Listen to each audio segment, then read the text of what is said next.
রাধে রাধে বন্ধুরা, শ্রীধাম মায়াপুরে রয়েছি।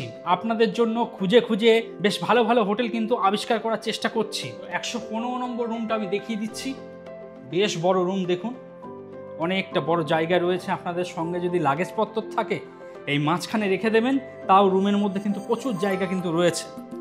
এখানে একটা বেড দেখতে পাচ্ছি, যা বেড আছে এখানে 3 জন, পাশে আরও একটা বেড রয়েছে, এখানে 3 জন, 3 আর 3-এ 6 জন অনায়াসে থাকতে পারবেন। দুটো বেড রয়েছে, তার সত্ত্বেও কিন্তু 3টে ফ্যান আমি দেখতে পাচ্ছি। দেখুন 3টে ফ্যান রয়েছে, 3টে ফ্যান চালিয়ে দেবেন, ঘর একদম শীতল হয়ে যাবে, কোনো অসুবিধা নেই।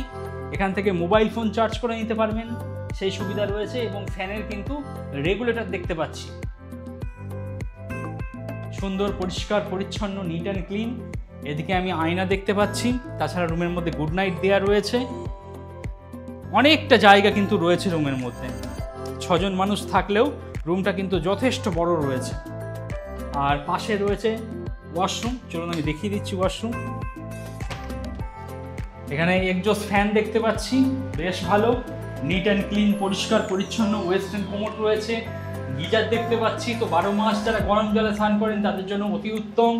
এদিকে এক্সজস্ট ফ্যান দেখতে পাচ্ছি, ভিতরের গরম বাতাস বাইরে বেরিয়ে চলে যাবে, সেই সুবিধা রয়েছে। এখানে আমি শাওয়ার দেখতে পাচ্ছি, বেসিন রয়েছে, এদিকে বালতি মগ দেওয়া রয়েছে। তাছাড়া ওয়াশরুমে যাওয়ার জন্য একটা স্লিপার দেওয়া রয়েছে। এখানে সাবানদানি রয়েছে, সাবান রাখতে পারবেন। যথেষ্ট ভালো, সুন্দর পরিষ্কার পরিচ্ছন্ন, নিট অ্যান্ড ক্লিন। কোথাও কিন্তু এক ফোঁটা নোংরা পাবেন না। তো শ্রীধাম মায়াপুরে এসে যারা মনে করছেন একটা রুমের মধ্যেই 5-6 জন থাকবেন, তাদের জন্য কিন্তু এই 115 নম্বর রুমটা কিন্তু সত্যি আইডিয়াল। দেখুন পাশাপাশি দুটো বেড রয়েছে, মোটামুটি আপনারা 3-6 জন অনায়াসে থাকবেন। রুমের মধ্যে প্রচুর জায়গা পড়ে রয়েছে। এদিকে লাগেজ রেখে দেবেন, ওই দিকটা করে লাগেজ রেখে দেবেন, তাও রুমের মধ্যে কিন্তু প্রচুর জায়গা রয়েছে। যারা মনে করছেন শ্রীধাম মায়াপুরে আসবেন, একটা রুমেই 6 জন থাকবেন, যে নাম্বারটা শো করছে সেই নাম্বারে কথাবার্তা বলুন। কথাবার্তা বলে নিশ্চিন্তে বুকিং করিয়ে চলে আসুন।